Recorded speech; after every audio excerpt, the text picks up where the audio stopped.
बिस्मिल्लाहिर्रहमानिर्रहीम अस्सलाम वालेकुम डियर स्टूडेंट्स। आज का हमारा लेक्चर एक्सरसाइज 7.5 में क्लास 10 के मुतालिक है। अब इसी एक्सरसाइज का हमारे पास क्वेश्चन नंबर 2 है, इसको सॉल्व करेंगे। सेम उसी तरह जिस तरह हमारे पास क्वेश्चन नंबर 1 में हमारे पास एक ट्राइंगल दिया गया होता है, ट्राइंगल के हमारे पास दो साइड्स दिए होते हैं, तीसरा साइड हमने इन दो साइड की मदद से सॉल्व करना है। अब इन क्वेश्चन में और क्वेश्चन नंबर 1 में डिफरेंस क्या है, यहां पर अगर हम देखें जो हमारे पास ये थीटा दिया गया है, ये इस दफा यहां पर एक और भी लाइन इसमें इजाफा हुआ है और जो थीटा है वो भी यहां पर ऊपर दिया गया है। ठीक है, सिर्फ इतना ही डिफरेंस है, इसको हम सॉल्व करेंगे। सवाल की तरफ चलते हैं। सवाल हमारे पास क्या है, find the angle of depression in the following. यहां पर हमारे पास एक वर्ड का इजाफा हुआ है, वो क्या है, डिप्रेशन। इसको समझते हैं। इससे पहले भी मैंने समझाया था, अगर आप स्ट्रेट खड़े होकर बिल्कुल स्ट्रेट आंखों से किसी भी चीज को देखें, यहां बिल्कुल स्ट्रेट, तो स्ट्रेट से ऊपर जितना आप देखेंगे, यहां से ऊपर जितना आप देखेंगे उसे हम क्या कहेंगे, एंगल ऑफ एलिवेशन। ठीक है, ये हम कहते हैं इसे। और इसी साइड से नीचे, इसी साइड से अगर नीचे हम देखें तो उसे हम क्या कहते हैं, एंगल ऑफ डिप्रेशन। क्या कहते हैं, एंगल ऑफ डिप्रेशन। अब इस दफा जो हमारे पास थीटा है वो कहाँ है, ऊपर है, तो हम ऊपर से नीचे की तरफ देखेंगे। क्वेश्चन नंबर 1 में क्या था, थीटा हमारे पास यहाँ नीचे होता था, हम ऊपर की तरफ देखते हैं।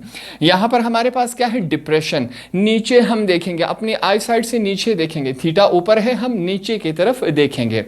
तो अब चलते हैं क्वेश्चन की तरफ।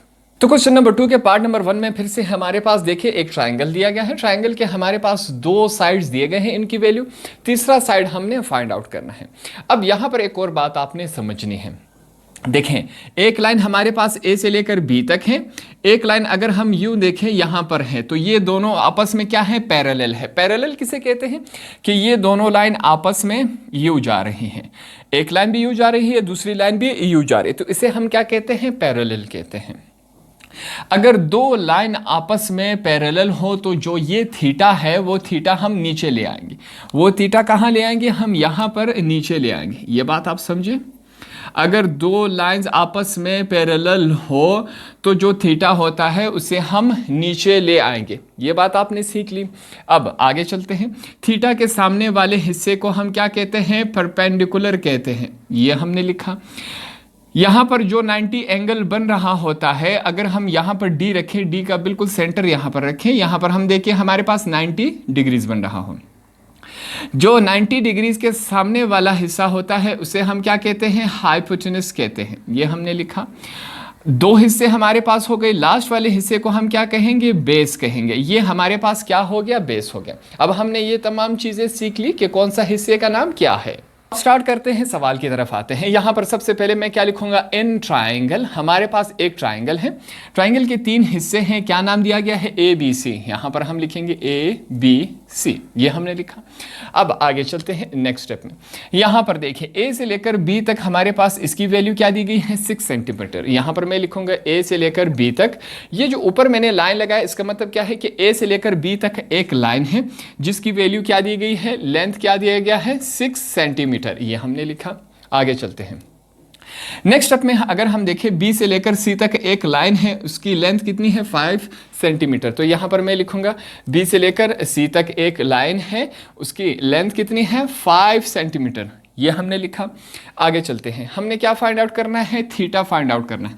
थीटा क्या होता है, कोई भी एंगल जब हमें मालूम नहीं होता तो हम उसकी जगह क्या लिखते हैं, थीटा लिखते हैं। अब ये एंगल हमें नहीं मालूम कि ये 40 डिग्रीज का है, 50 डिग्रीज का है, 70 डिग्रीज का है, तो यहां पर हम क्या लगाते हैं, थीटा लगाते हैं।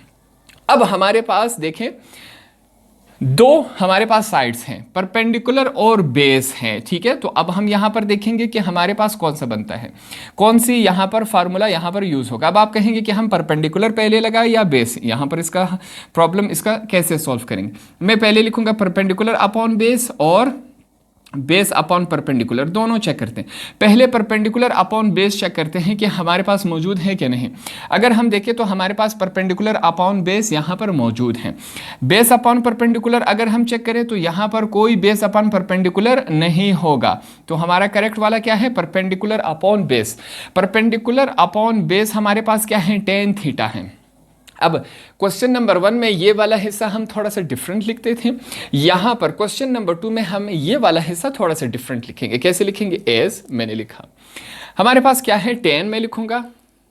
अब 10 के बाद हम क्या लिखेंगे? ये देखें, मेजरमेंट, ये निशान किसका है? एंगल का है।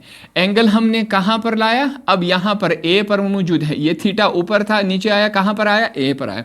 तो यहां पर मेजरमेंट, ये जो निशान है किसका है? एंगल का है, कि एंगल कहां पर बनेगा? ए पर बनेगा, इज इक्वल टू, अब यहां पर हम लिखेंगे परपेंडिकुलर अपॉन बेस। मैंने लिखा परपेंडिकुलर अपॉन बेस, यहां पर हमने ये तमाम चीजें लिख ली। ये वाला स्टेप आपने सीख लिया, आगे चलते हैं। नेक्स्ट स्टेप में मैं क्या लिखूंगा? मैं लिखूंगा 10 मेजरमेंट एंगल ए पर बना हुआ है। परपेंडिकुलर हमारे पास क्या है? परपेंडिकुलर ये होता है बी से लेकर सी तक, यहां पर मैं लिखूंगा बी से लेकर सी तक एक लाइन है, ठीक है। नीचे चलते हैं, क्या है? बेस है। बेस क्या है? ए से लेकर बी तक एक लाइन है, तो यहां पर हम लिखेंगे ए से लेकर बी तक एक लाइन है, यह हमने लिखा। नेक्स्ट स्टेप में चलते हैं, फिर से मैं लिखूंगा 10 मेजरमेंट एंगल ए पर है। बी सी की वैल्यू हमारे पास क्या है? 5 सेंटीमीटर, ये हमने लिखा। आगे चलते हैं, ए बी की वैल्यू हमारे पास क्या है? 6 सेंटीमीटर, ये हमने लिखा। यहां तक तमाम बातें क्लियर हो गई। नेक्स्ट स्टेप में देखिए, ये जो सेंटीमीटर है वो इस सेंटीमीटर के साथ कैंसिल हो जाएगा। हमारे पास कौन सी वैल्यू रह जाएगी? यहां पर मैं लिखूंगा 10 measurement angle A is equal to, क्या बच गया हमारे पास? 5/6, ये वाली वैल्यू बच गई। यहां तक तमाम बातें क्लियर हो गई। नेक्स्ट स्टेप में क्या होगा? सेम उसी तरह ये 10 जो है इज इक्वल टू की इस तरफ आके क्या बन जाएगा? इनवर्स बन जाएगा। तो इस 10 को दूसरी तरफ ले जाते हैं, इनवर्स बनाते हैं। यहां पर क्या रह जाएगा? मेजरमेंट एंगल ए के जो एंगल है वो कहां पर बना? ए पर बना है। इसका मतलब ये है, यहां पर 10 इस तरफ आके क्या हो जाएगा? इनवर्स। हम लिखेंगे 10 - 1, ये हमने लिखा। बकाया जो इज इक्वल टू की उस तरफ वाली वैल्यू है उसे हम ब्रैकेट में लिखेंगे 5/6, ये हमने इस तरह लिख दिया। यहां तक तमाम बातें क्लियर हो गई। अब देखें, यहां पर हम क्या लिखेंगे? Measurement angle A is equal to, अब हम क्या करेंगे? साइंटिफिक कैलकुलेटर का थोड़ा सा हेल्प लेंगे। यहां पर कैसे हेल्प लेंगे? सबसे पहले आपने ऑन करके शिफ्ट दबा देना है, हमने शिफ्ट दबाना है। फिर आपके पास क्या है? 10 का यहां पर लिखा होगा, हमने 10 दबा दिया। फिर ये वाला ब्रैकेट लगाएंगे, ब्रैकेट का ऑप्शन है क्या है? 5/6, ब्रैकेट क्लोज कर देंगे।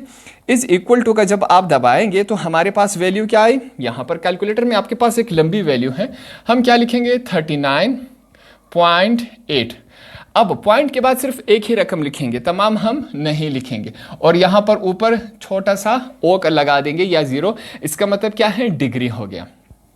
यहां तक बातें क्लियर हो गई। अब हमें ये वाला एंगल मालूम हो गया कि ये कितने डिग्रीज का है? 39.8 डिग्रीज का है हमारे पास। ये बातें क्लियर हो गई। अब यहां पर हम क्या लिखेंगे? यहां पर देखिए, फिर से मैं लिखूंगा, एक चीज हम यहां पर इजाफा करेंगे, एंगल ऑफ डिप्रेशन, ये मैं लिखूंगा। एंगल ऑफ डिप्रेशन हमने फाइंड आउट करना था, जो कि हम थीटा था, इसे हमने फाइंड आउट करना था। ये बातें क्लियर हो गई। थीटा कहां पर आया? थीटा हमारे पास मेजरमेंट एंगल ए पर आया। थीटा कहां पर आया? पहले यहां पर था, हमने कहां पर ले आया थीटा को? थीटा ए पर आया। ये बातें क्लियर हो गई। और हमारे पास थीटा का आंसर क्या आया? हमारे पास आंसर ये आया 39.8 डिग्रीज। ये हमारे पास क्या आया? आंसर आया। तो क्वेश्चन नंबर 1 में ये तमाम चीज़ें सेम थी, सिर्फ ये स्टेप हमने इजाफा कर दिए। ये हमने बताया कि हमने angle of depression find out करना था। थीटा हमारे पास कहाँ आया? मेजरमेंट एंगल ए, एंगल कहाँ पर बना? ए पर, ए वाले कोने पर बना। थीटा हमारे पास एंगल कितना बना? 38.8 हमने फाइंड आउट किया। यही हमारा क्या हुआ? आंसर। तो इस तरह हमारे पास क्वेश्चन नंबर 2 का पार्ट नंबर 1 भी कंप्लीट हुआ।